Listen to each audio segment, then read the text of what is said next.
there. Oh, hey there, and welcome to the Ope-Eh Three-Way, episode 73. The end of dry January. Got to finish off this white mocha stout, this winter brow before the season's up. Pierce, I don't know how you're doing over there. I got a Modelo because I don't know where I'm supposed to get Yinglings yet. So, oh, geez, you ain't on that? Oh, brother. Trip, and I haven't been to any stores outside of Quick Trip really because I've just been flying everywhere the past week. Quick Trip is life too, so I mean, I can't really fault you on that. But I'm doing good, man. How are you today? Doing great. Keeping busy. Getting back into my routines. Getting my reading and shit done for grad school. Like, she was it was rocky there for a second, but you know, I think I'm getting the swing of things again. You know, looking forward to a little bit of B-Day action come Sunday, along with the Super Bowl. Can't say I'm excited to see the Patriots there again, but I mean, they got the stink of Bill and Brady off of them right now, so it's a good story for the Patriots, and it's a great story for Sam Darnold. I think we're in for a fun Super Bowl. I mean, it's two teams that, I mean, I could care less about the Patriots, and the Seahawks have destroyed my hopes and dreams as a Packers fan for so many fucking years. But I like Sam Darnold. He helped me in fantasy this year, even though it didn't really matter. I know, Donnie, I know you're not here, but I fucking know. And yes, Donnie is real. I'm looking at you, Pluggo and Wells Mania. And speaking of Pluggo, Kyle from OTM unfortunately could not make it this week, but our buddies, the Beards, have hopped on to help us out today to discuss the Royal Rumble. Pluggo, JPJ. I gotta say right off the jump, I'm surprised JPJ didn't leave the private chat after you were talking trash about his beloved Patriots. You guys are bold. By now, I am used to it. Everyone is just, even with 5 years of losing, y'all still just jealous. Jealous bitches. Only 5 years. Boy, oh Be boy. nice, JPJ. This isn't our house. We gave you 5 years where we said we're going to bow out. All right. We've had a good run of 20 years. Little Roman Reigns rhetoric. Hey, nobody could take my spot. Nobody could fill the big boy shoes. Exactly. We gave you 5 years, and creative needs to be better. So they brought us back as the villain once again. Chiefs don't work for me, brother. Can I tell you how everybody hates the Good Patriots? thing I can drink again. Everyone hates the Patriots still, even though this team is like the most likable Patriots team of my lifetime. That is pretty fair. Likable Patriots team of my whole life. Mike Vrabel, super likable. Drake May, likable. Drake May. They are exactly. They are so likable. Underdog. July, they were August. Terrible. They won 4 games last year. 4. They're like a super likable team. But because they're the Patriots, everyone's like, eh. I had this really fun story about Yingling and how I used to work for a distributor when we got it in Indiana. I actually worked the launch day. I built some sexy displays a few years ago of Yingling when it got here to Indiana. Hell yeah. Finally got it in Wisconsin. But instead, you boys, which we love, had to go and start taking shots at JPJ's team. I can't allow it. I don't have the Boston Anger button available to me, but if I did, I'd push it. You know that. Listen. Thank you for having us before JPJ. Before JPJ leaves, thanks for having us. We're excited to be here. I'll say this: it's a fun looking Super Bowl. The Patriots going off of 5 years of down years and then coming back and just destroying is a great story. Sam Darnold's story, like I said, great story. If we could talk about the Pro Football Hall of Fame, them fucking not putting Belichick in for the first year of eligibility or Robert is a Kraft. joke. They snubbed them both. It is a joke, and I don't care if you hate the guy. I know he's an asshole. He's a miserable bitch, Bill Belichick. All right, I get it. He was a dickhead. It's got to be his 26-year-old girlfriend.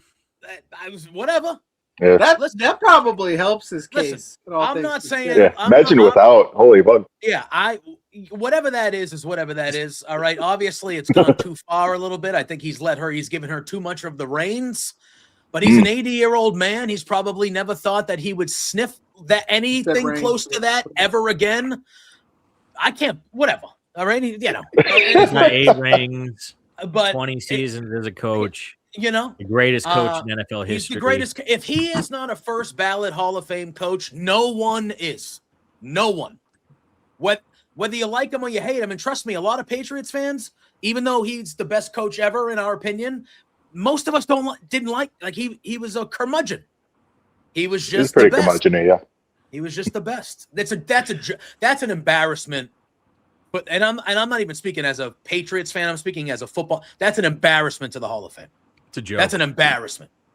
It looks worse for the Hall than it does for Bill. You guys just had to get him going. But I think we should all be aligned on that. That's a joke. That's a embarrassment. It's a joke. It's the best coach. He has 8 more Super Bowls than anybody ever in the history of the sport. Yeah, better recognize, you know.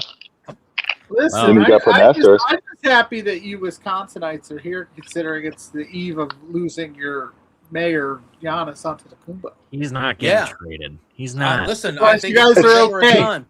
Bro, it's like the atomic doomsday clock. We get so close to midnight, and everyone's like, "Oh shit, my pants! Piss my pants!" And then it goes back. Like this. How often are we going to do this? Back and forth. Giannis has been getting traded since before we won a championship. James Harden got traded today. Anthony Davis got traded. Yeah, somebody said he's going to. So we're saying nobody's off the table. Definite friends. James Harden and Giannis are going to be fucking teammates. Come on. Oh, that's not going to happen. So what would they do? They do Donovan Mitchell, James Harden. No, they'd keep Mitchell. They'd give him everything else in assets. Yeah, but that's what I'm saying. So then they would. No. Mitchell, Harden, Giannis, and Giannis. Listen, as the resident Houston Rockets fan of the bunch, you're playing my Celtics tonight. James Harden. That story never ends well for anybody. No. Yep. I love the guy. I loved him when he was in Oklahoma City, but I know. Look, he's an incredible player. He's an incredible player. He's a great scorer. He's a great player, but he doesn't care. He just doesn't. Also, a curmudgeon when it counts. Curmudgeon, yes. Curmudgeons. All sorts of curmudgeons. That's Super Bowl Sunday. Last Saturday, we had what honestly they call WrestleMania the Super Bowl, but I think it's really the Super Bowl of WWE is the Royal Rumble. I think for the most part, in my humble opinion, it was a pretty solid show. There were some parts I didn't like, some parts I did like. But before we get into that and we get into the... Sorry, the way he went...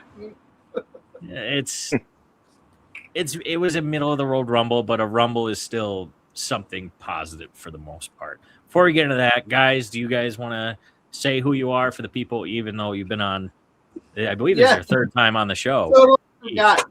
Yeah.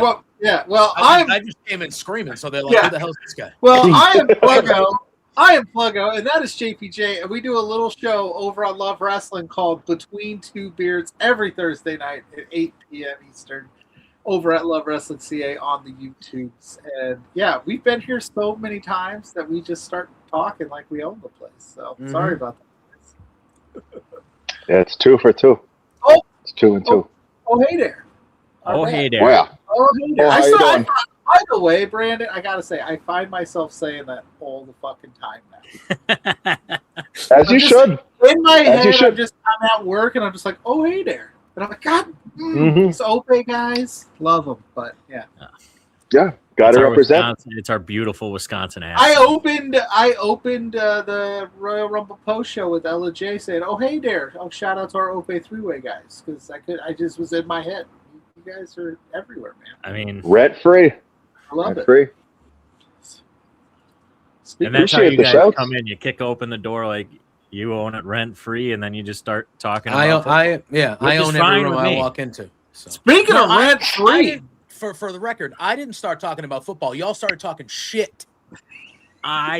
Before I came on the screen. I'm just saying it would be a much better birthday for me if the Patriots did not win. Together, and we were doing some admin before the show. We talked about football for about 10 minutes. We did. So, all right, Donnie. The resident Canadian, who is a real person, Pluggo, is not here. But we do have a different Canadians theme song to play for just a bit while we dive into the past. You think you know me? Shoot this. Oh. No copyright claim on this one. No copyright claim on that yet, somehow. But Keep talking about it. Then we'll find it. Hey, YouTube. No, I'm just kidding. A couple of birthdays real quick. Happy birthday to Chris Sabin. Hey. Shiloh Hill. Oh, Pluggo's favorite, Shiloh Hill. I will say on NXT in the ladder match, he did that stilt spot. That was a cool spot. He drives me insane.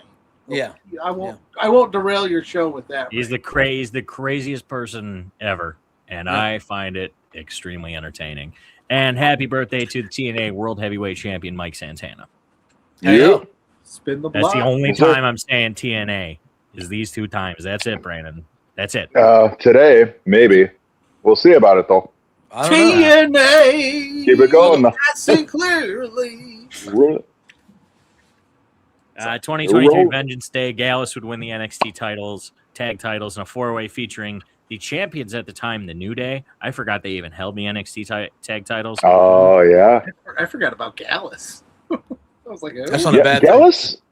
Oh, I don't know. I mean, they weren't WWE guys, that's for sure. But no, they were UK guys. They were very fun UK guys. They were a lot better act when they were in NXT UK. When they came over here, it never really resonated the way it did over there.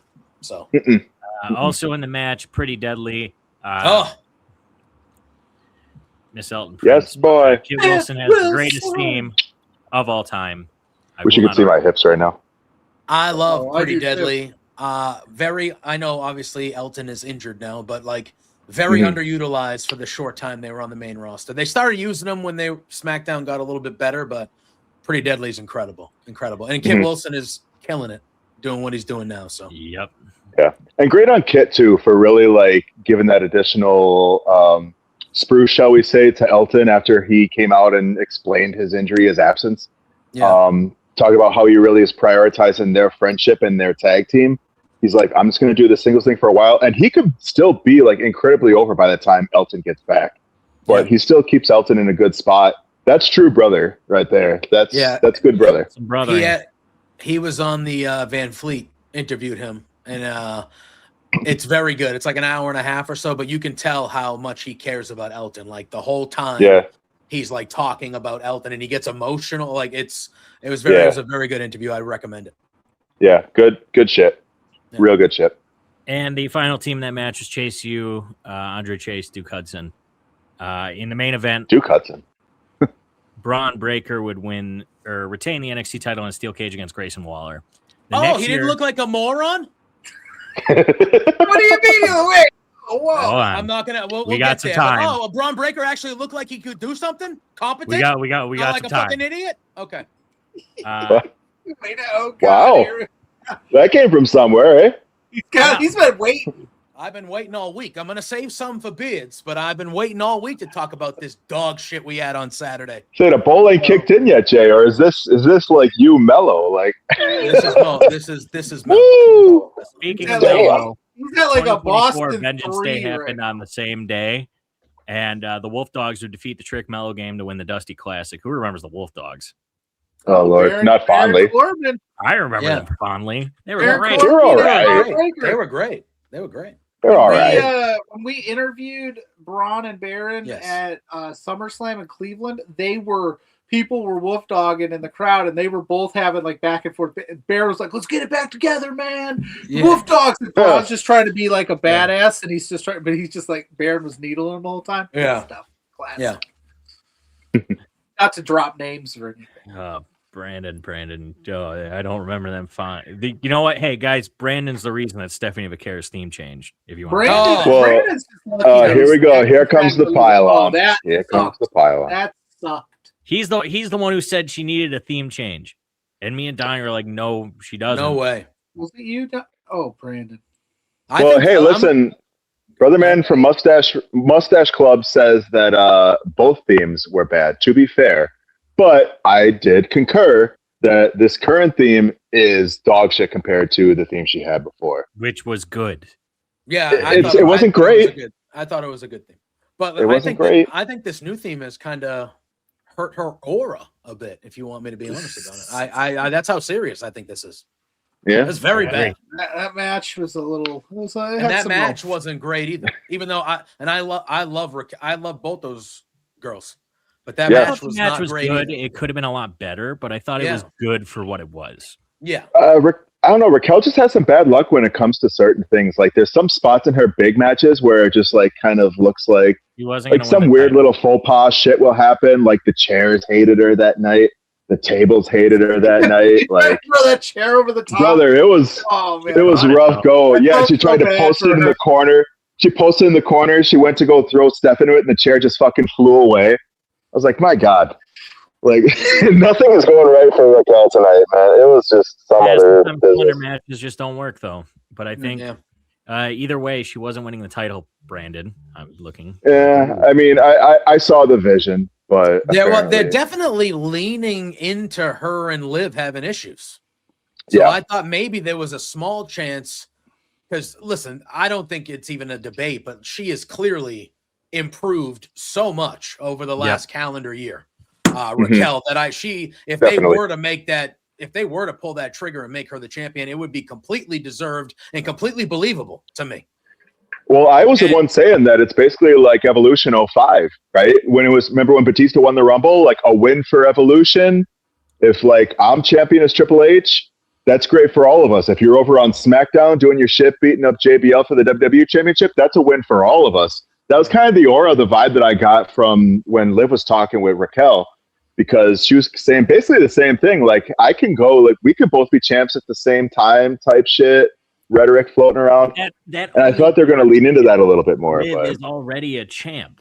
It doesn't work in this story if Raquel wins and then they go in. Liv's not a champ. She won the Royal Rumble. We're about to get to that. Thanks for the spoiler, man. Oh, brother. Sounds like I mean, it's Wednesday. It sounds like there's some dissension of the Ope three-way. I came in. I blame it on the two of you. No, I'm just kidding. I came in with immediate hostility, and it's. Sorry, I've been drinking. Drawing everything down. You said you had a white mocha stout. Yeah, brother. Leinenkugels. Is that sweet? Oh, Leinenkugels. It's not really ish. I mean, yeah. It's about what you'd expect. Okay. But yeah. So not sweet. As Brandon said, the last thing I was going to talk about, Trick did double duty. He lost to Ilya in the main event that night. But Royal Rumble was Saturday. Did you guys know there were 2 dark matches on the card? I did know that. Card? Yeah. I thought they were going to show them on the pre-show, but I guess not. They should have. That would have made sense. 2-hour pre-show. You can't show 2 matches? Yeah, and they sound like 2 fun matches, too. Wyatt 6 versus the MFTs and Motor City Machine Guns and Shinsuke Nakamura versus New Day and Grayson Waller. That sounds like fun. Yeah, those would have been good. I've watched that. Yeah, it would have been nice to break up the same 14 video packages that they loop for 2 hours, but, you know. Right. In the opener, as Brandon said, Liv Morgan won the Royal Rumble for a championship match at WrestleMania 42, last eliminating the returning Tiffany Stratton, 1 hour and 7 minutes. The Iron Woman was Charlotte Flair. Brandon, neither of us picked that, but I think that's a great Iron Woman. Most eliminations, we did get that right. That was Lash Legend. And then none of us got any of the surprises that we guessed. The surprises were Lola Vice, Sol Ruca, who was the second longest in the match, and holy shit, did she look good. Let's see, JC Jane, Kalani Jordan, and Primo. I mean, that was really, to me, that was really the only surprise. Like, I understand the NXT girls, but I don't. To me, it's a surprise, but the Brie mode was really the only. Yeah, she's the biggest surprise. Yeah. I didn't expect her to come back fully because of Bryan Danielson. Yeah. You know, they had that whole thing, but maybe he's on his way back. Who knows? Who knows? That's the rumor. It's possible. Heavily rumored. I don't think he has a contract, right? He might have like whatever an AEW Legends contract would be, but anything is possible. I preferred this Rumble to the men's. I prefer the women's. This Rumble. might be a top 2 women's Rumble. I thought the women's Rumble was better. I thought they did better, and we'll get to it when we talk about the men's Rumble. But I thought that they showcased the NXT talent a lot better in the women's Rumble than they did in the men's. Was there NXT talent? Well, I mean, technically they're all main, but I mean that in terms of, okay, I don't want to talk about the men's until we get there, but I think a lot of people are saying that like Ope-Eh had this great showing, and I don't think he did. So we'll get there in a little bit because I don't disagree. Like, yeah. Well, I think he did, but I think people are overrating it way too much. But we'll get there. But like, I just think they showcased the NXT women strong. I think Sol Ruka should be on the main roster yesterday. They could have had her win, and I would have been like, "Yep, okay." Yeah. I love Charlotte and Alexa being 1 and 2. I thought that was fun. I thought this was the more. I like Charlotte and Alexa not turning on one another as 1 and 2. Yeah, I like that to me because that would have been easy, low hanging. Let Charlotte be Charlotte. Instead, they were friends. It was nice. And number 3 was another SmackDown woman, Kiana James, who had a fucking great showing. Yeah, I didn't recognize her. I didn't know she had game like that to lift Nia Jax over her head. I was like, dude, they see something in her. Yeah, they see something in Kiana James, man. Like, it's been kind of subtly thrown out there. I mean, they've been saying nothing she does makes sense, but they keep putting her out there, which means that you're right. They do see something. They're trying to figure it out. She comes out at number 3 after Alexa and Charlotte basically like in the ring are like, all right, we're doing this together. And I was like, oh, she's going to last 14 seconds. Right. And she lasted like 40 minutes. She lasted just under a half hour. Yeah. And she lasted longer than Brandon's pick to win. Yeah, don't get me started on that shit. Who'd you pick to win? I mean, I had Jordan Grace, frankly. So did I. Well, here's the thing: is like we suck, Brandon. We are dumb, dude. Especially considering. Live. See this side. That makes sense. To be fair, though, he was pushing real heavy if Bianca was in it. Like that was. Yeah, I said if Bianca returned, Bianca was winning. It wasn't even a debate to me. Yeah, that's fair. I will say though, like the women's match, I really enjoyed like how most of the eliminations kind of made sense and had like some kind of like we could have a story about this thing. You know, it was good to see like them furthering storylines through the Rumble. I do want to say that I don't like that we didn't get a lot more surprises. Not a ton, but. That's the mystique and the fun of the Rumble, and when you take that element out, that's when the people start going, this sucked, this was bad, this wasn't good, where was this? Like, I'm not saying throw 15 celebrities in the thing, but you gotta have where's Snooki? Yeah, like, where's that element of surprise? But I like I said, I enjoyed the Rumble. I think Liv winning is probably the right this was her year to win. Easily. I mean, there was other ways they could have went around about it, but if Bianca Liv winning it is awesome because she deserves it for sure. But in Lash Legend, it was her coming out party, dude. Yeah, she was great. She was great. Badass. She took over like the Nia spot where Nia would have those runs, and instead Nia didn't. This might be the worst Royal Rumble Nia's ever had. Statistically, she wasn't in there very long. She didn't eliminate a ton of people. Lash did all the heavy lifting. It was awesome. Nia was out before Lash was out. Nia was in there for less than 10 minutes. Yeah. Which is crazy because you expect Nia to just come in there and steamroll through fucking everybody. With no elimination. Not one. Nia didn't have a 1. Damn. Did not have 1. I had to think about that for a second. She really didn't. One thing I would have preferred is if Natty would have been one to eliminate Maxine now that she's Natty. And they do have Killing in the Name of for her because this is like Killing in the Name of Light. But in Saudi Arabia, maybe they don't want to play a song that's, I'd be surprised if they were to break out Rage Against the Machine for Natty at this point in her career. Like, I mean, it's not like, I don't want to say she doesn't have very long in her career, but it's kind of late in the game. I completely endorse what they're trying to do with Natty. Like, they're finally bringing out the low-key legend. Like, how long have we been on the back burner for this shit? But, I mean, and then, too, like, she eliminates Becky Lynch, which kind of sets something up there. But then people are also rumoring, and we've talked about this, too, Pierce and Donnie, about AJ Lee still sitting somewhere on the table. She wasn't in the Rumble, which... Go figure. But I mean, neither was Paige, and that was another disappointment that I had regarding the omissions from this year's Rumble, particularly Trish Stratus or Lita, because they've been the South, but like it's also, I think they did a good job. They split this up with a lot of NXT talent, and all the NXT talent in the Rumble that were there for the most part shined. And like I said, I think this might be a top 2 women's Rumble. It was that good to me. I wish there were more surprises, but I think as a pure Royal Rumble match, great. I really just want to say too, like how great it is that we didn't.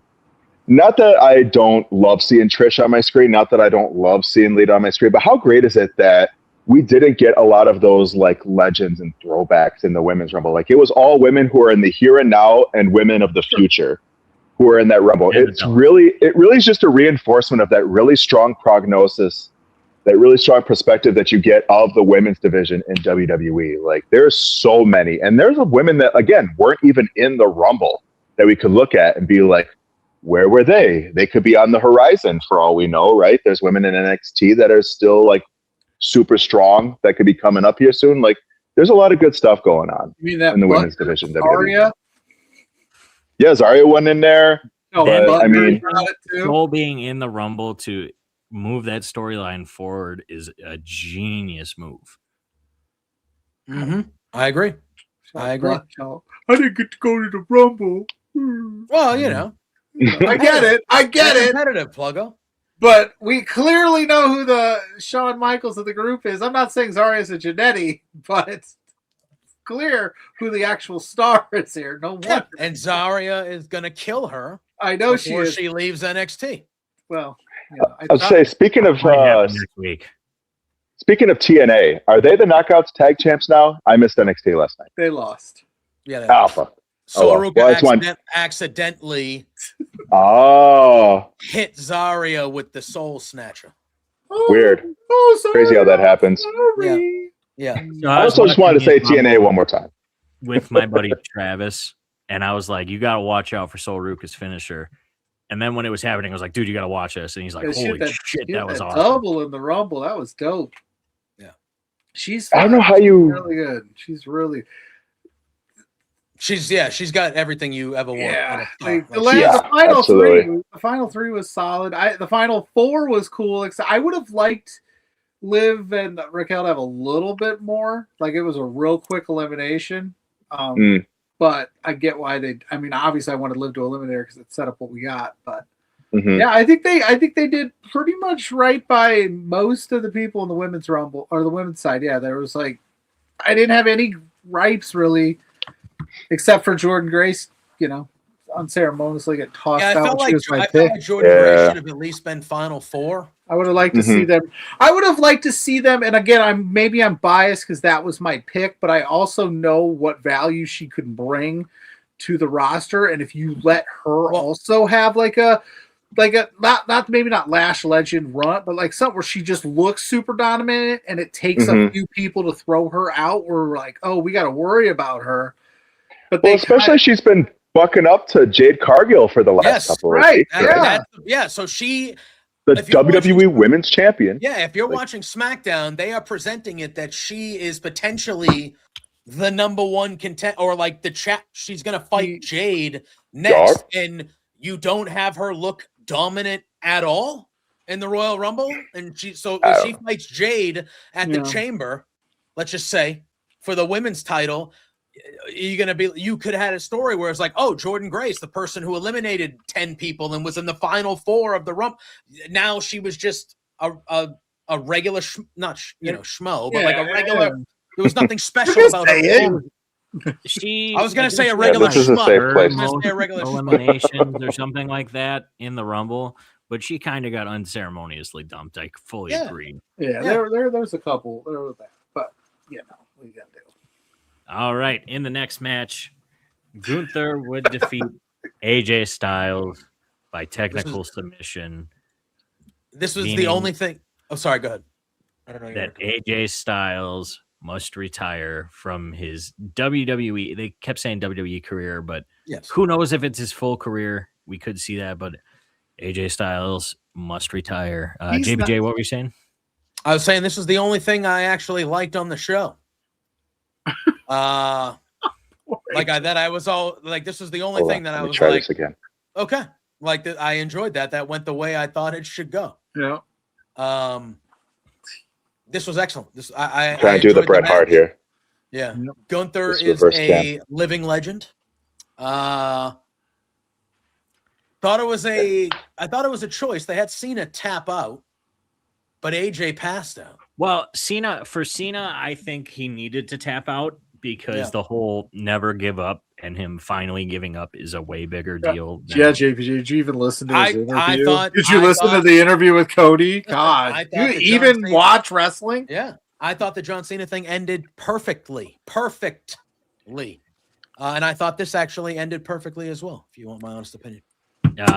If Gunther would have lost, the career killer moniker would be dead. But he needed to win this. And this is not the last time that I'm going to talk about Gunther, because I'm going to be angry when we talk about him next. That's fair. It was the right. It was angry about this specifically. It was the right call. This was the right decision. I get why everybody. And listen, I'm one of those people that I'm like, AJ Styles still has it. He still has more in the tank. I know they said on commentary that he didn't want to leave. He didn't want to leave and have to be, broken down and hanging on. So he's leaving on his own, which I get it. But I knew, like, if you derail Gunther after that's one of the problems with the guy who gets to be the guy that taps out John Cena and makes John Cena retire. You're kind of pigeonholed to be this guy, and if you immediately in your first conquest where you're like, you have to put up your career, you lose it, all the air on your sails. So it was the right call. But to answer your guys' question, AJ Styles is not a stupid individual, and somebody is going to back up the Briggs truck and say, hey, we want one last match or quick run here in our company, TNA, AEW, New Japan. I think we'll see him wrestle somewhere. My money would be like he would do one last spot in TNA, like the Slammiversary time. But as far as WWE goes, like, it was perfect. 10 years. He had 10 years from his debut to this, like, Rumble to Rumble. Like, that's AJ, man. He didn't want the big bells and whistles. He didn't get it. He didn't even put the gloves down, which made people think he still got a little left to go. And I thought he was going to show up Monday, and he didn't. But I digress. When it seemed like he showed up, and then I was like, yep, Gunther is the GOAT. Gunther, dude. Incredible. That sequence, that whole thing on Monday was excellent, and I thought that elevated Dragon Lee. That whole thing, and they should fight on next Monday. Well, he can't. It sure looked elevated from his neck. He's dead.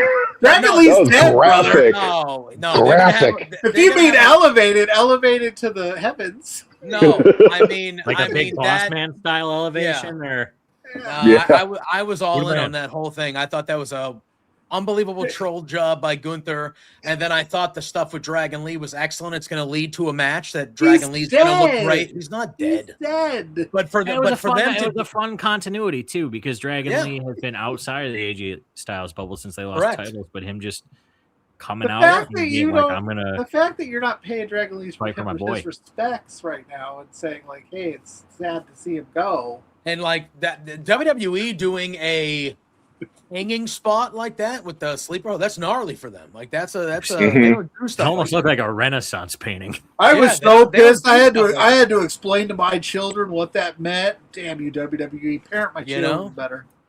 Sorry, just kidding. But I was just I love that whole thing. But this was the way it was supposed to go. I would have preferred if it happened over here. No offense to the Saudi Arabian crowd, but I feel like I would have preferred him to retire in over here. I thought, I think the crowd was fine for it, but I don't know. I just felt like it should have had more. Saudi crowd was oddly not great Saturday. They usually cheered really hot. They were really cheered for their handful of people, and the rest they didn't give a shit about. Yeah, we'll talk about the men's rumble, because I don't think that the men's rumble was fit for that Saudi crowd. If that was an American crowd, it would have been a lot different. But men's rumble wasn't fit for a men's rumble. But anyway. In the next match, Drew McIntyre defeats Sami Zayn by pinfall. 12-0. He's still WWE Championship. Right choice. Yes. Yeah, I thought this was fun. People are saying it was a glorified squash match. I don't know if I call it that. Sammy got his shit in. Like, it was good for what it was. It was a good come down from the match before, which I never want to say about a WWE Championship match. But, I mean, Sammy got his hope spots. Drew is fucking Drew. And I think we'll talk about it when we get to the men's rumble. But that three-way at Mania is looking mighty nice. Yeah, it feels like that's where they're going. CM Punk, Roman Reigns, and Drew McIntyre? Yeah, because somehow it's going to be just WrestleMania 35 again. Yeah, I mean, that's what I posted this morning in my lack of sleep early morning post. I was like, they talked an awful lot about Drew McIntyre on Monday. Like he's not going to not address that, right? And then Roman's going to be winner take all double champ at WrestleMania 42 again. And if there were going to be two dudes dogpiling on Drew McIntyre, it was going to be Roman Reigns for all the shit that he incurred on him over the Bloodline saga, which, God, that was so frustrating for me. And then obviously CM Punk, right, who had that incredible blood feud with. But yeah, top hater getting hated on is going to come around full circle. You reap what you sow. Yeah. But I thought this was good. I had no problem with this match whatsoever. I wasn't expecting Sammy to win. I thought Sammy was going to end up in the Rumble still, which he didn't, but I expected Drew to retain. He retained. I thought it was a good solid match. I kind of when it comes to Sammy, this is yet again another time that he's come up short at winning the big one. Yet again. 0-12 against McIntyre, which is crazy. What a statistic. That is crazy. What a stat. When did they realize he was over? You know what I mean? Probably at 8 or 9. It's kind of like with the Undertaker's WrestleMania streak. Like, when did they realize, oh shit, we've got something here. We got to keep this going. Right. Yeah, they realized that at 12 for the Undertaker, even though he counted it out at WrestleMania 18 when he beat Flair. Yeah, so they're like, Sammy, we're just going to keep this going, bud. Yeah. And we're not going to give you a chance to redeem yourself. I have my long-term dream booking for Sammy, but we can talk about that after the Rumble because it involved, But I thought Sammy was my pick for 8 months to win this Rumble on Saturday. I think he was everybody's pick. And then all of a sudden it was just like, all right, we're not. Okay. But I thought this was really good. I love Sammy. I think Sammy's the perfect kind of guy to be this guy that comes so close but falls short. The crowd adores him everywhere. We all want him to win. They did the same thing with him in NXT. It took him forever to win the NXT title. All the other guys won, and then they did it, and it was like this kumbaya. Oh my God, he finally did it. That's what they're doing here. He's eventually going to win that thing. Oh yeah, probably next year's Mania. Maybe I don't know. Way overdue. Yes, of course. But they ain't winning it next year's Mania. They're going to be like, oh, we got to do something with Roman Reigns again. Well, and that's and The Rock again and again. Stone Cold. When we dive into the men's Rumble and Raw, where's next year? Next year's Mania is in Saudi, isn't it? And next year's Mania is, which I actually am. I was more pissed off they put a Rumble over there than a Mania. That's how I felt. Like Mania over there, I'm like, whatever. But Mania is gonna happen. Yeah, Mania is Mania to me. Like that, I just think the Rumble is like. The people of London are pretty pissed about it, I'm sure. Yeah, the Rumble to me is the best show of the year, and the Rumble to me is a big time event. But WrestleMania is almost too big, where it's just it's more hokey than wrestling. Brandon, if London is pissed, they could just pony up $100 million like Saudi did and just steal it. That's all they have to do. There's a price. Every PLE has its price. Yeah, especially nowadays. $250 fucking million. Is that how much it was? $250 million. Just to have it. Yep. They said that Vegas for the second time paid $5 million. So, well, yeah, I bet they had to pay extra to probably buy out New Orleans and stuff because remember when they were like, "We're going to New Orleans," and The Rock came out and made a big deal. All that fanfare and fireworks. Just kidding. We're going those 2 weeks that The Rock was in WWE last year were completely fucking pointless. Dude, but if you watch back, it's a spectacle. It's so much fun. And then Cody comes out and Rock's like, "I love you," and we've had drinks, and you're like, "What in the fuck?" And then he went on. Then he went on NXT. It just rambled, said a lot of stuff, and like drunk Rock, forgot that they have a hard out on network TV. And he's like, "Fuck that!" Yeah, they're like, "I'm The Rock. Here's some money. Yeah, we're cutting this thing at 10 for the news, whether you like it or not, bud." And he's like, "Nope, I'm the fucking Rock." Then he's like, "New Orleans." Yeah, it was crazy. What a time! Poor Sammy's gonna get. And speaking of the Royal Rumble match, the men's Royal Rumble was won by Roman Reigns, last eliminating Gunther. This match was shorter than Charlotte's Iron Woman performance. Yeah. Yes. This was a short Rumble. It's a great stat. Charlotte was in the Royal Rumble in defeat longer than this whole match. So before it felt like 6 o'clock was like, because it was 6 o'clock our time, my time, Eastern. It felt like they had it because again, it was 10. Like Cole said, it was 2 a.m. over there. Fucking wild. At the end of this, they went later than they normally do in Saudi for whatever reason. They started I think at 10, and it felt like they had like a hard out because all of a sudden that end of that thing was like boom, boom, boom, boom, boom, and it's like literally. And usually the last two give you a good 5-10 minutes. Not these. I would have liked that for the last two people that were in there, but yeah, it felt like they were like, oh shoot, we're running out of time. We got to go. Prizes. Who did we have winning? I had Jacob Fatu. Brandon, who did you have? Who did I? I had Finn Balor as a dark horse. I thought he was going to knock someone out, and we could talk about that a little bit too, because like fuck all that noise. Fuck all that noise. They didn't have no room for Finn fucking Balor. No, you want to throw in Parka in there, man. La motherfucking Parka. You want to put in, Mr. Iguana was fine. Mr. Iguana is a great showcase for AAA. Yes. Great showcase for AAA. Nobody fucking knows La Parka in Saudi fucking Arabia, especially not this La Parka. La Parka. Can't even come out to Michael Jackson. They don't even shell out money for MJ for this fucking loser La Parka. We had two El Grande Americanos. I loved that was a highlight for me. I know, like it's super funny. When we look at this Rumble again, that will be, besides Roman Reigns winning, obviously, that will be it. So who did you guys have winning? I had Cody Rhodes. Don't fucking look at me like that, Pierce. I had. Yeah, that would have been so bad. The main reason, or one of the main reasons why this Rumble sucked, is I had Braun Breaker. And they made him look like a fucking moron. Yeah. He almost got there. Who was the masked man? 56 minutes and 40 seconds short. This match starts, first of all, on SmackDown, idiots. They show that Braun Breaker's the number one entrant, and they spoil it on SmackDown because they're morons. So that happens. Sure. So then they change it, and Ope-Eh comes out number one. All right, cool. Give him the big grand entrance. Ope-Eh, great. Then Braun Breaker's number two, and in my head, I'm like, "Oh shit, these are your two dudes for the next decade. Yeah. Let them fucking go.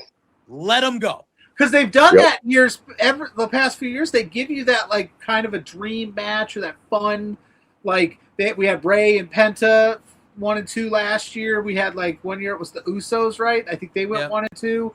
Like last year they teased Jacob and Braun very briefly. They didn't do any of that this year, but this year they're like, we're not gonna invest in our future here on a national spotlight. Legendary person over the past year, man in black mask appeared. Yeah, exactly. And I was gonna say, for the 7th or 8th time in the last 10 months, a hooded figure. We just did this shit with Austin Theory like 3.5 weeks ago. Another hooded figure comes out, attacks him, and then he gets in the ring and is eliminated immediately by Ope-Eh.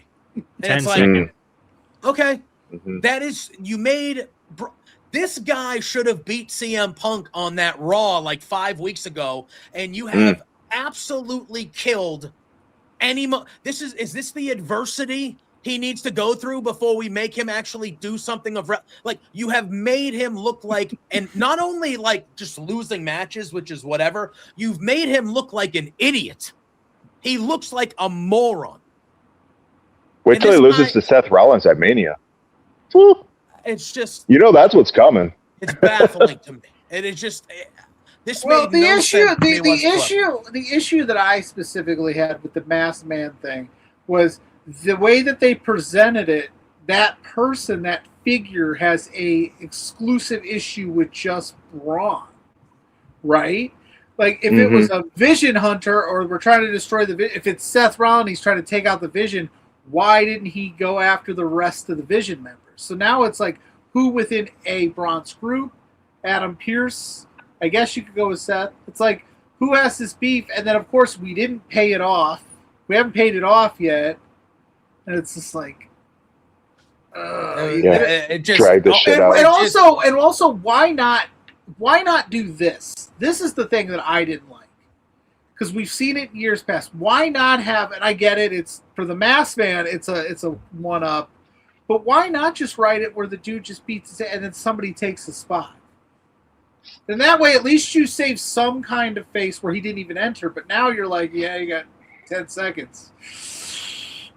Short, like literally the quickest elimination in the Rumble is Braun. Like, I don't know. It just didn't Rumble, yeah.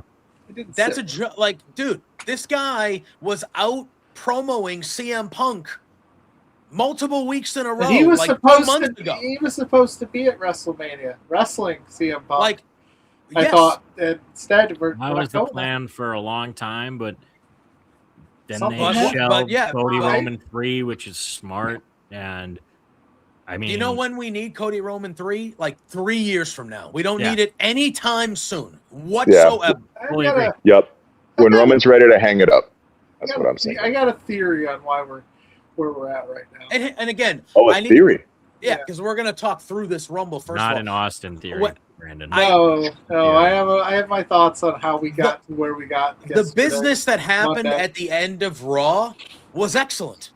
It was an excellent ending of Raw. Yes. So it's a big match. It's the only match that once they decided to do what they did in the winter, it's the only match that he had that was intriguing to me. And they went with it, and that was a killer promo at the end of Raw, and I'm excited for that match. But at the end of the day, again, Ope-Eh comes out first. He eliminates 5 guys right at the beginning, and then he goes 20 minutes without eliminating anybody, and then just gets eliminated by Brock Lesnar. Really weird-looking elimination, too. And it also wasn't like nobody had his back turned.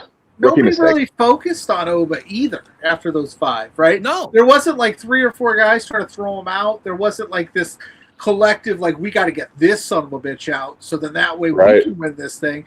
They just kind of let him kind of do his thing. It was like, we got the first 5 spots figured out. The rest of it, we don't know what to do. Yeah. Poor, my guy, very weirdly paced. It was a Trick Williams had a rough. Very illogical. Trick Williams was not in that Rumble nearly as long as he should have been. He should have been somebody that should have been floating around the Final 4, if you ask me. Yep. He was in there for like 10 or 11 minutes, like not a long time at all. These new SmackDown stars got shafted. 6 minutes? 6 minutes. He did get 2 eliminations for what it's worth. Okay. Yeah, because nobody cares about SmackDown, Brandon. It's not important. Yeah. It's not the, as they said on Monday night. What's that extra hour doing? It's not a good show, is what they said on Monday night. It's been Roman saying it's the top show on Raw. That extra hour has actually been somewhat helpful for SmackDown for the most part. It's been very helpful. Very, very. Javon Evans was the Iron Man, okay, but like he didn't really do anything spectacular in the 40 minutes he was in there. He didn't get an elimination. Like so. Yes, didn't he was have an the elimination. Iron Man. Didn't do like a Kofi spot. or anything. Didn't do like he had. Obviously, he was doing some high flying, but that's how he wrestles. But yeah, I thought he would get the Kofi spot, or he'd do something crazy to avoid an elimination, or something like that. But like, yeah, he was the Iron Man. He was in there the longest, but it was. Name one spot. Can you remember one spot that he did in the 41 minutes he was in there with Javon? Like, can you remember one thing that he actually did? I mean, he was part of that little 3-way standoff that was reminiscent of the Triple Threat. With the guys. His attempted attack on Randy that led to his elimination. That's all I can really think. Yeah, they got the RKO right this time. All I'm saying is that when you are in the Royal Rumble in the year of 2026, and the strongest motherfuckers in that Royal Rumble were Roman Reigns, Randy Orton, and Cody Rhodes, there is a problem. There is a problem. Because you had those three guys. You had Ope-Eh, you had Javon, you had Trick, you had Braun, you had guys that are at that level. You also younger guys. Go ahead. You had Ilya. But you also who got unceremoniously dumped like a bitch by Brock after he screeched in his face, ate all his fucking chops, his offense, and dumped him like a fucking moron. Yeah. Man, oh man, especially after the run that Ilya's been having. What the fuck? You had you had Braun and Austin Theory and Logan in that thing, and they did the numbers game. We didn't play that up at all. They didn't work together. It's like. Well, and then Brock gets dumped by Cody and LA Knight like a fucking jobber in the middle of a J entrance. Which took right at 3.5 minutes. Right after he eliminates Ope-Eh. So he eliminates Ope-Eh, which you would think, oh, maybe that's a match at WrestleMania, Ope-Eh and Brock, which Ope-Eh should win. But that's a big match, even though I don't care about the other guy. But that's a big match. That's a big spot for Ope-Eh, especially if he goes over. Okay, that's where we're going. And then they have an entrance, and Brock in the middle of the entrance with half the world not even paying fucking attention just gets dumped over by Cody and LA Knight, who absolutely don't need any rub from eliminating Brock Lesnar. Why wouldn't you just have LA Knight maybe would need that. Maybe. But I think not doing anything LA Knight with him, did that alone, that would be a big deal. But him doing it with Cody means nothing. No. You could. Why didn't you just reverse it and have Ope-Eh eliminate Brock, and then it's like, oh shit, Ope-Eh now makes sense to me. Brock, and then Ope-Eh can get eliminated, and it's whatever. It's just it made no sense. They paced it really fucking weird, and we haven't even talked. We talked about El Grande Americano and El Grande Americano Original. Yeah, they did that. Yeah, that was great. Fun. And it seems like Original El Grande is a face now, which is fun. Yeah. I think that's going to be a fun Mania match. We're not even talking about the quote-unquote biggest surprise of this Rumble, which was the debut of formerly known as Powerhouse Hobbs, Royce Keys. Oh, yeah. If you guys don't know, Royce is his youngest son's name, and Keys is his mother's maiden name. Yeah. So that's where that name comes from. For the little bit he was in the Rumble, he looked great. He eliminated Damian Priest, and that's a big deal because he's a former world champ. I mean, again, I think if you put this Rumble in somewhere in the States, you get a big pop for La Parka, you get a bigger pop for Mr. Iguana, you get a huge pop for Royce Keys. Get a big O for the Cody Hobbs stare down. Yeah, and Brandon would be a big pop for La Parka because even though it's not the original La Parka, it's still a big name. It's more recognizable in America for sure, but Big Pop is a little bit of a stretch. La Parka depends on where in America. Is the longest reigning WCW heavyweight champion in the WCW NWO Revenge in JPJ's world. So that's what La Parka was. What a pull! That's out the record. And then the chairman, the original chairman, is whatever. I don't know why this year they had him come through the crowd. Besides just having it do it through the crowd, because last year he didn't come through the crowd, and I'm sure that pissed off one person for sure that's in this cast right now more than anybody else. Who, me? No, Brandon. Oh, coming through the crowd. I'm more pissed that Brock got dumped the way he did, and then Jay pisses me off. Besides, I'm glad Roman, slapped his teeth when he tried to run it back during a Royal fucking Rumble. Like, start tossing dudes out. Quit doing your clown shit. He did already run it back at that point. I will say, but still, I respect everybody's opinion, but in 2001, inside the Royal Rumble, the Too Cool with Rikishi did a whole dance segment, and that crowd was losing their fucking mind, and I was marking out too. So again, do I hate the run it back thing? I do. Did I like it in the moment? I did not. But I'm not going to shit on it.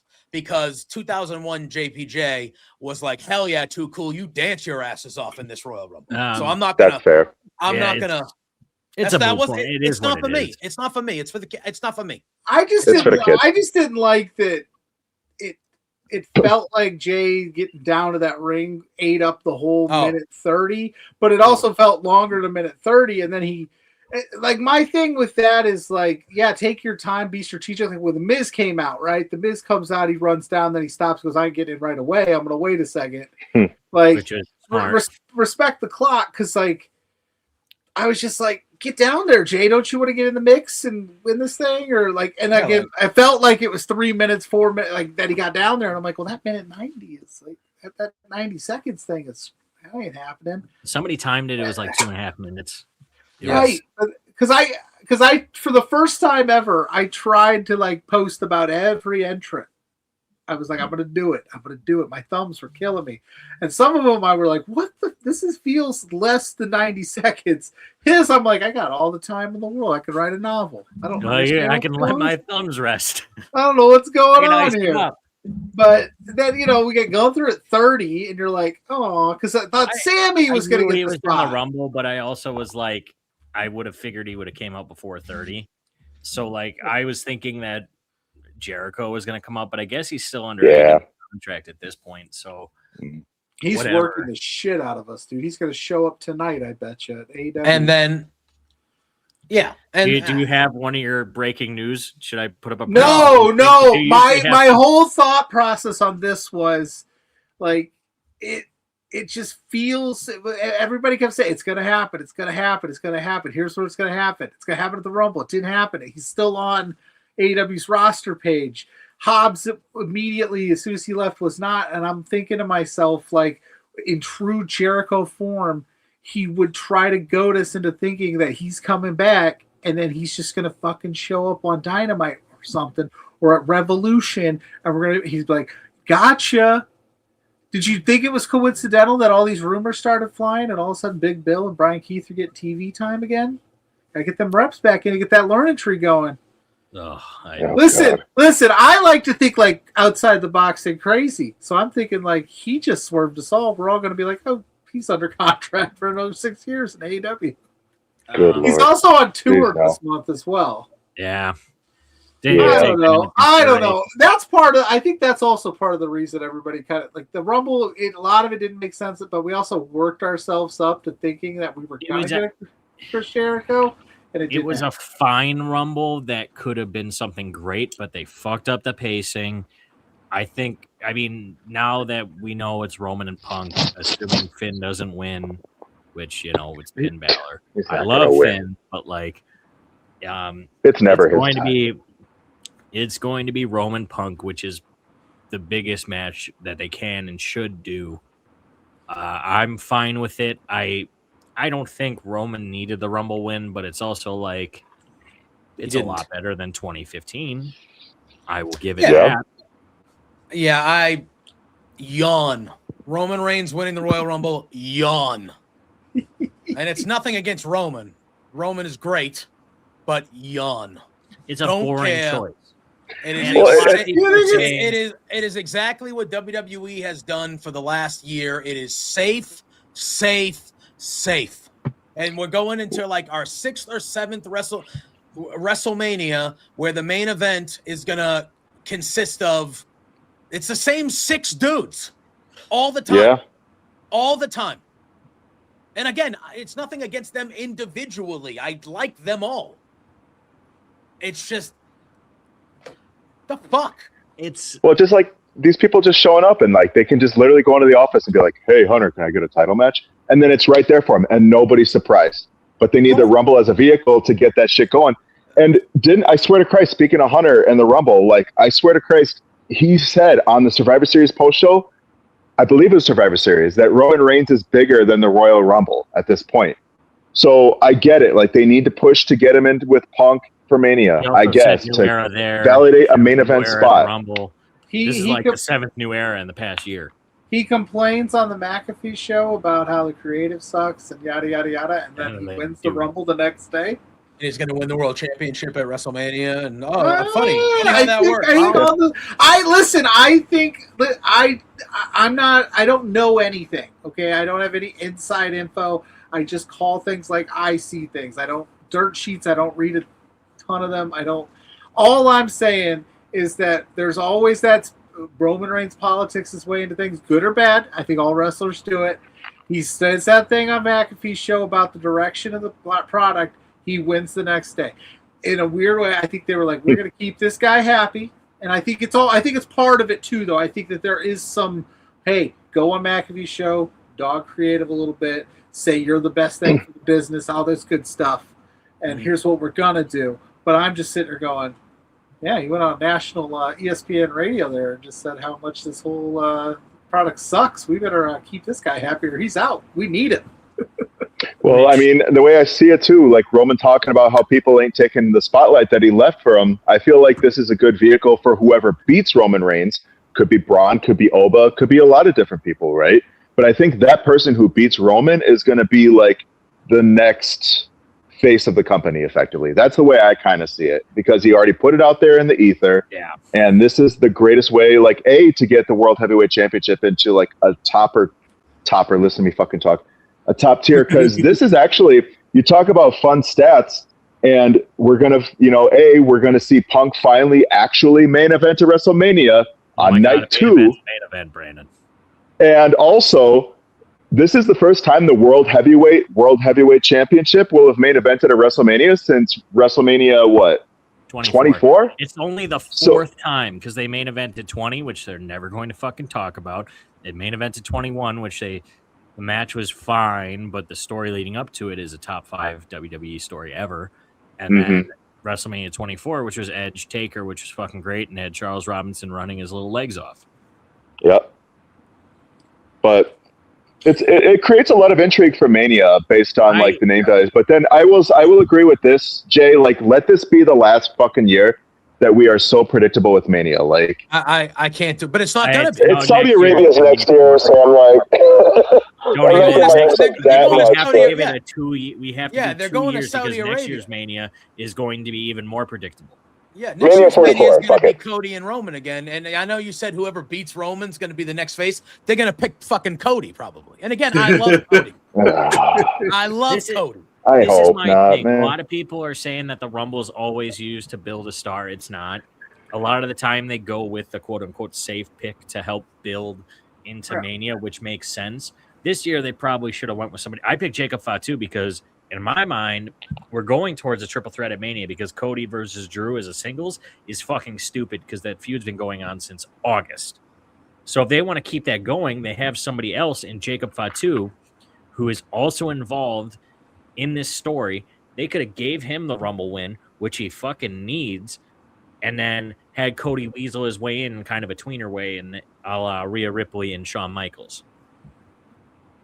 Yeah, I mean, I wouldn't have hated. Yeah, again, that would have been something different. So, like, I would have been in on it. I just, I don't know. It's fine. I mean, like I said, like, Roman and Liv were the betting favorites going into the matches, and they won.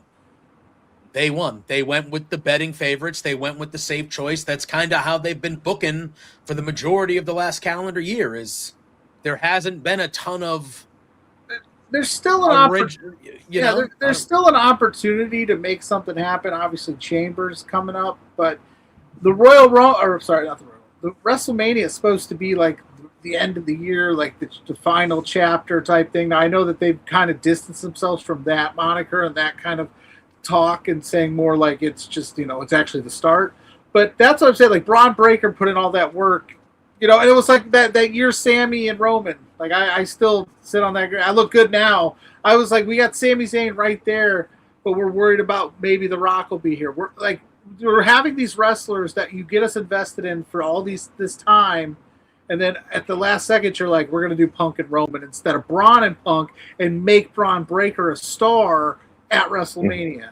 We're not going to do it. We've been telling you that for 6 months.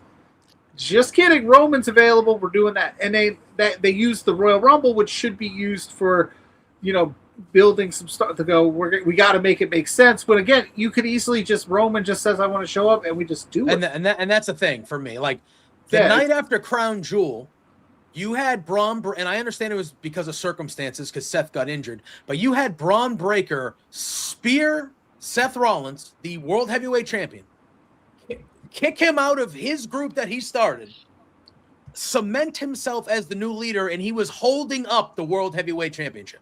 That's damn good with it. Yes, and the crowd was bought in immediately with it. Because we understand that this guy is a guy. Like, he is one of, if not the next guy. We know this. He's proven it. He's even gotten dramatically better in pro. Like, he has checked every single box. And they're making him look like a clown. And hear me out. When they should just be working, like Pluggo said, they should be working towards making this guy a fucking superstar at WrestleMania. And it just dawned on me. He screwed Seth Rollins. He speared Seth Rollins. Yes, he was injured, but that's still part of the story. So Rollins is out. Rollins comes back at WrestleMania and has a decision to make. Do I screw over Braun Breaker, who screwed me over, or do I and let CM Punk, my arch enemy, get a win here? Like, over my other arch enemy. You know what I'm saying? Like, oh shoot, what do I do here? Like, because I'm back. You could do so many different things with that, but they kind of. Listen, is Punk and Roman going to be awesome? Probably. I'm going to enjoy the build up to it. The match will probably be great, but it is a match that we could have just made.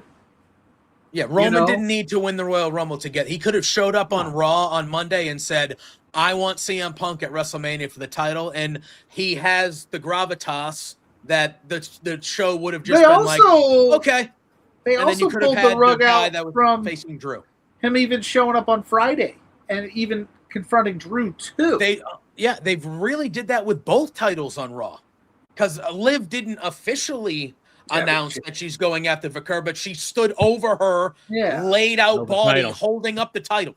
So I would have liked are picking Raw people. If what happened, I listen. I like the main event on Monday. I like the segment. Oh, it was. I'm not trashing on it, but maybe have Drew just be there so that you don't have to, like, if he makes, I don't know. It just is like Drew. The thing is, like, they made it about Drew so much. He's gonna have to address it on Friday. He's gonna have to say something. And then they'll figure out his storyline. But why wouldn't Drew McIntyre go, wait a second, I want both of you fools. The way you were talking about me.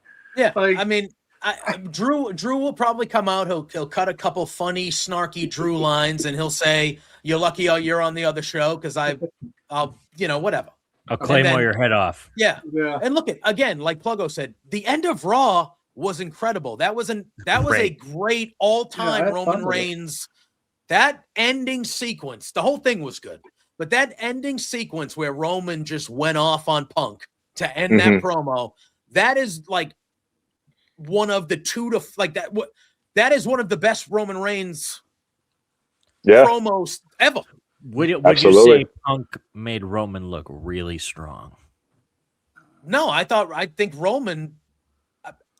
I mean, Punk's got to make Roman look really strong here. If you're saying as a resident Punk stan, did he maybe turn it down a little bit just so that? No, Roman... I'm saying Colt Cabana 2014. You got to make Roman really strong. Look, but that was not anymore. But when they were talking about that stuff, that was the stuff that was the most, like, they brought in real shit. Like Roman brought in, hey, a couple of years ago when they brought you back, who do you think that they put in the room to ask if we were cool with that? Like, me. I don't think it was just him, but like me. No. It came to me. Like, are you cool if we do this? Yeah, I'm cool. I think there's a few more bullets in the chamber of this. Oh yeah, like this is gonna be good. And then when he met, we got a month before Roman's back. So yeah. And he mentions it. He says, you went, and that line where he said, you went, he goes, if you don't think I remember 10 so years ago when you went on your best friend's podcast and you made my life harder than it should have ever been. And he did. And he did.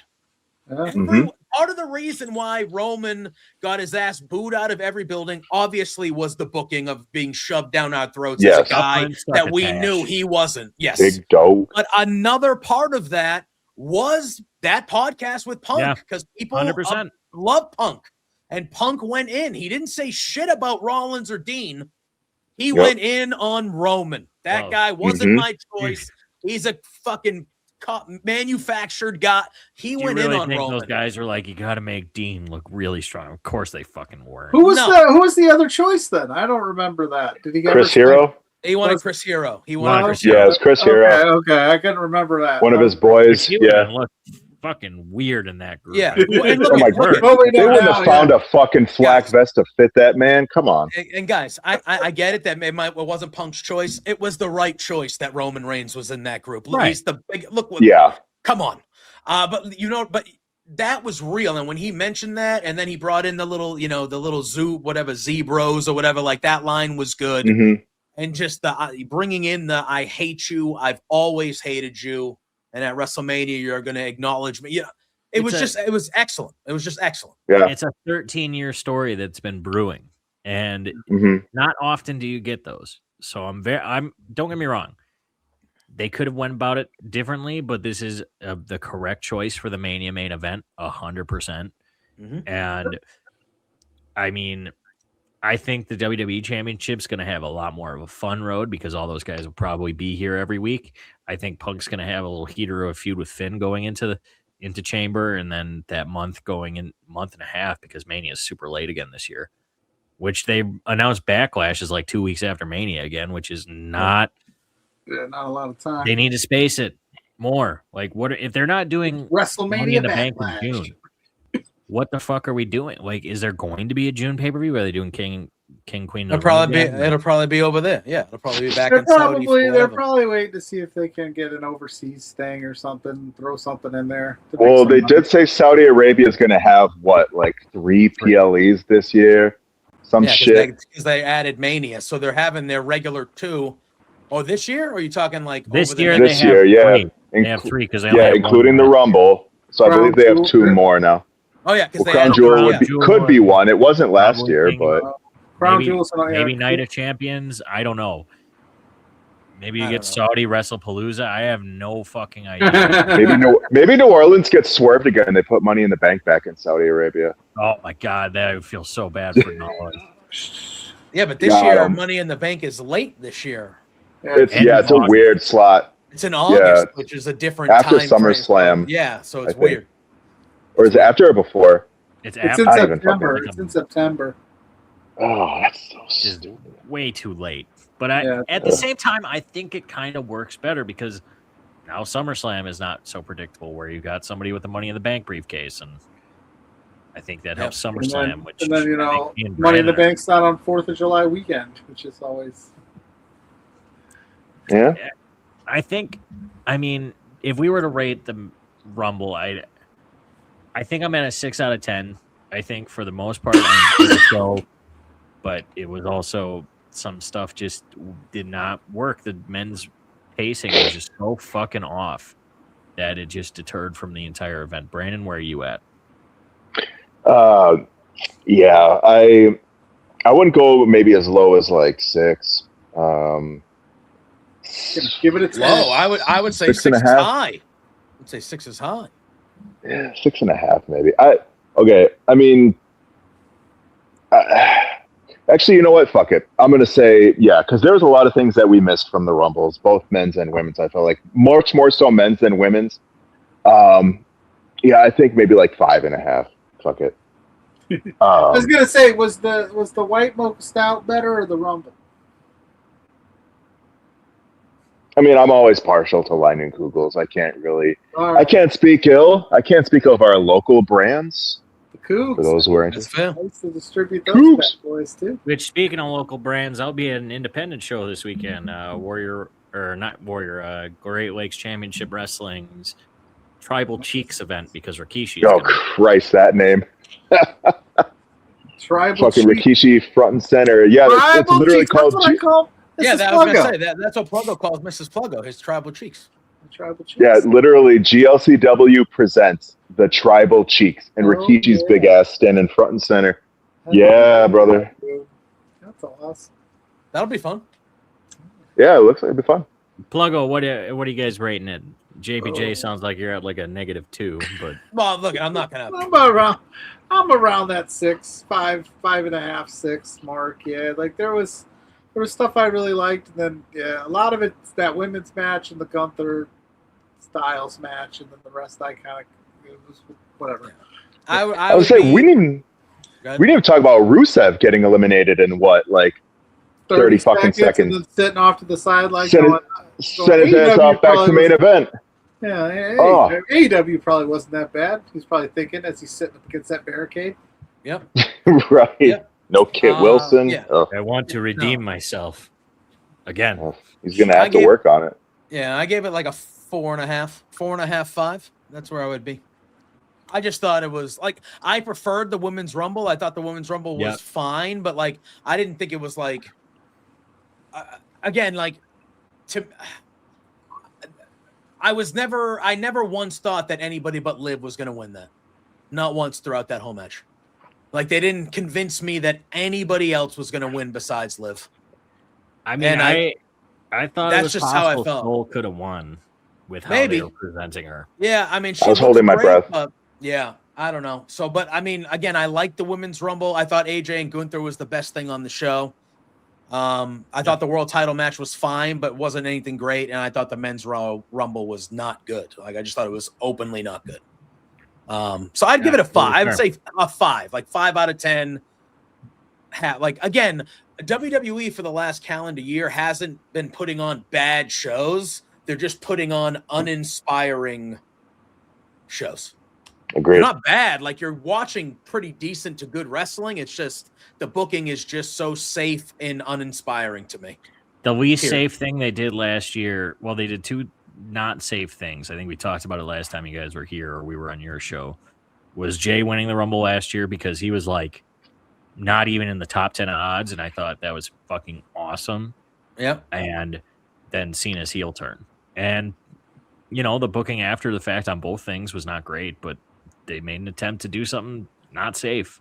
And we talk about it all the time. Got to take swings. And they got to do short-term stories. There's so much they could be doing better. Yeah. But I think we're in for a fun road to Mania. Mm-hmm. For the most part, I have no idea half the fucking matches are going to be. I have 2 matches that are, or 3 matches I think are guaranteed. Because, number one, if they take Jacob Fatu out of this WWE Championship match at Mania, that's the fucking dumbest thing that they could do. Dumbest thing that they could do. DBT to WrestleMania, baby. You know they'll figure out a way. It's like a Cena progression. He won the U.S. title last year, and then he wins the fucking... Maybe he doesn't win the WWE Championship, but he's in a WWE Championship match this year for Mania. That's the John Cena fucking route. Yeah. It'd be an ideal scenario for him. I think he could use it. I think there are 2 Samoans that are going to walk out of Mania with championships. But I think Drew retains. I mean, we could save that for predicts, but I think Drew might retain. We got 2.5 months, so we got a bit. But I'll let that marinate. Well, thanks so much, guys. We always appreciate you boys and love having you on. Pluggo, like you said before the show, you're kicking down the door every week. So watch out. You never know when I might pop in here and just start some shit. Oh, we got some fun stuff planned for the road to Mania. Next time I see Donnie's real ass on the screen, I might just show up just to pop in. I'm sending you a fucking link immediately. Yep. He ain't gonna know it. Okay. Brandon, do you want to give a little spoiler to what we have planned for Mania with our bracket contest?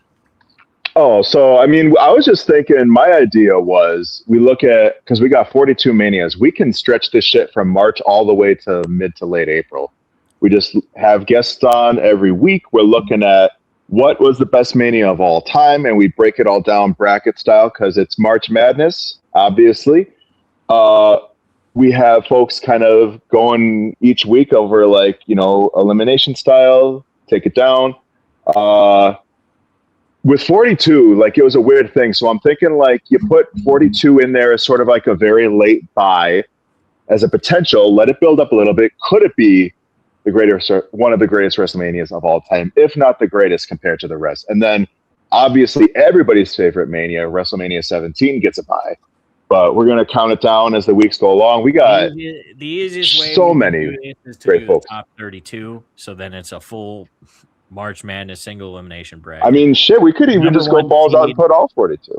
Is going to be X7. And the number 32 seed, if we do 32, I think WrestleMania 9. The worst. WrestleMania 9. Count as top 32 though. Oh yeah, top 30. Yeah, that might not even make it. You could do a 32-team bracket. The other 10 have a play-in game to get the spot into the 32, so you can cover them all. 10 with a playing game, wow. But you also have to factor in that the last 5 years there's 2 days. Are you counting it as one day? We're counting it as one. Okay.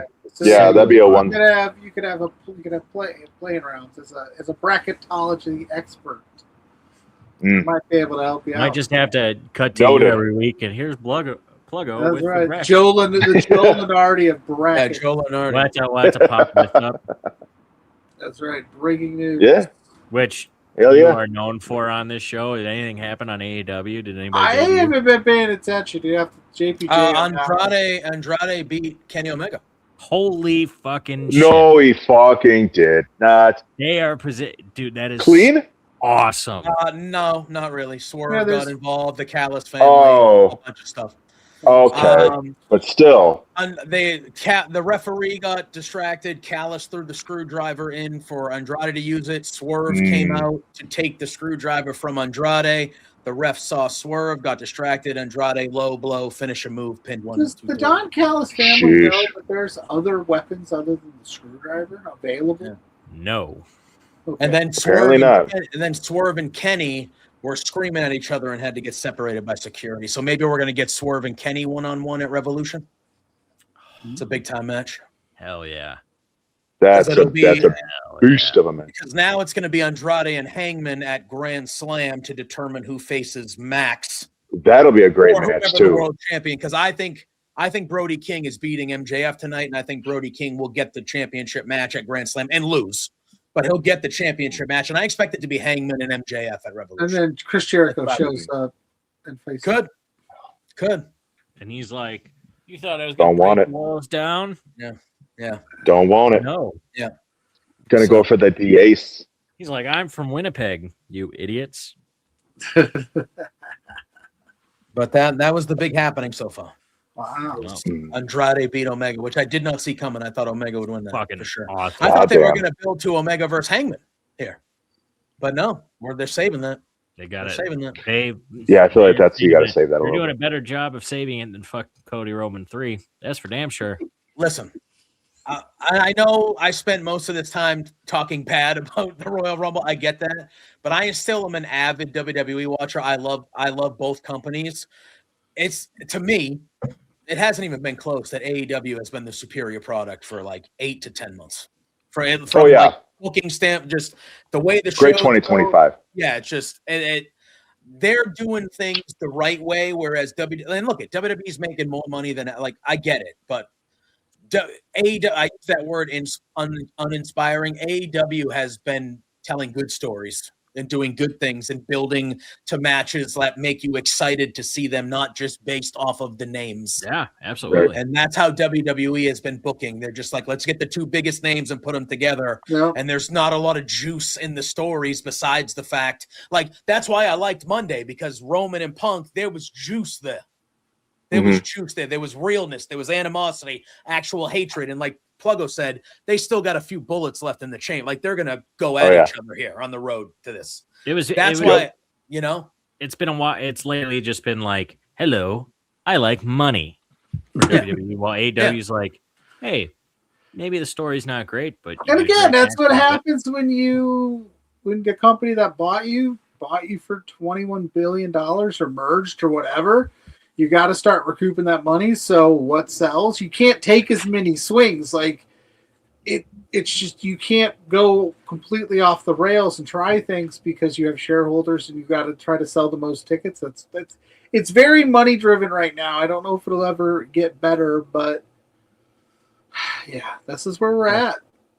Yeah. I hate to see it like that, but it doesn't make sense. But like I said, I think we're in for a fun Mania 42 ride. So that's all I got. Like I said, guys, thanks so much for coming on. Always. Absolutely. Always. You know, we love you guys. Yeah. And next time I come on, I'll be celebrating my New England Patriots winning a Super Bowl. We will see. There ain't no we will see. 31-21. You heard it. You heard it. Ooh. No, they 27-21. They're gonna right the wrong. The Seahawks are gonna right the wrong. Win.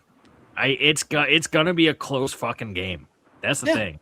It is a toss up. Easily the best team we've played all year. Easily the best team we've played all year.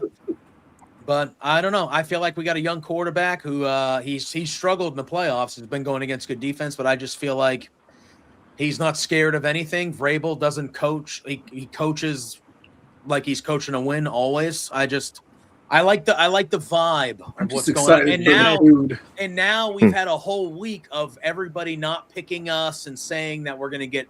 Some people are saying we're going to get blown out. We're not even. No, so I like and for me, honestly, obviously, I want the Patriots to win. I'm going in picking them. I think I'll be disappointed if they don't. But this is this is gravy.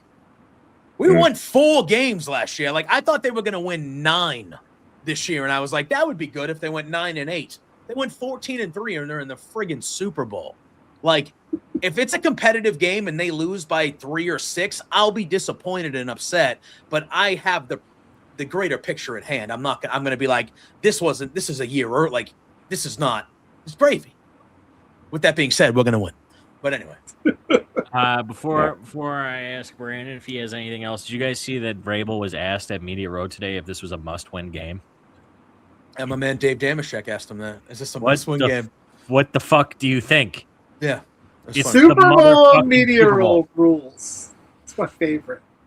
It's like every week's a must-win game. The media day used to be so fun with the Super Bowl, and then the NFL kind of took it over and manufactured it and wanted to make money off it, and it's gone to complete shit.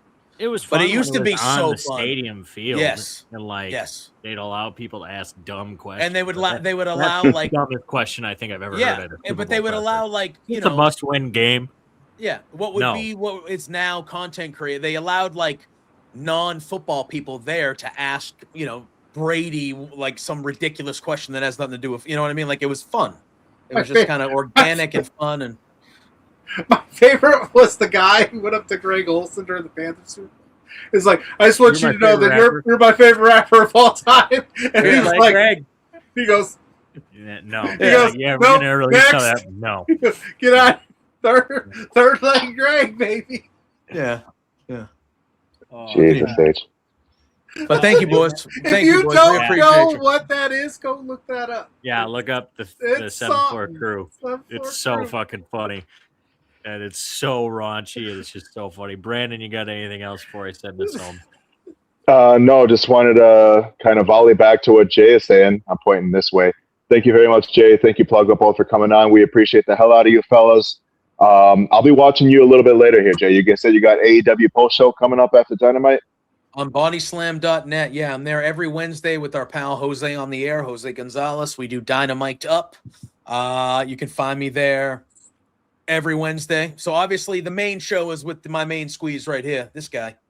Thursday nights, 8 p.m., Love Wrestling, the flagship between two beers. But on Wednesdays on Body Slam, I do Dynamite Up. And I just had a new show debut this past Sunday and every Sunday at noon Eastern on Fightful Overbooked with my friend Auntie Collins, Coast to Coast. So, yeah, we debuted on Sunday. We reviewed the Rumble. This Sunday she's from Seattle. I'm from Boston. Our here we go. Are facing, so we'll be talking some Super Bowl. We'll be talking the weekend wrestling and some other things. It's a wrestling show, but we talk about kind of like beer. Like we talk a little bit about everything. So yeah. Kind of like beers, but better.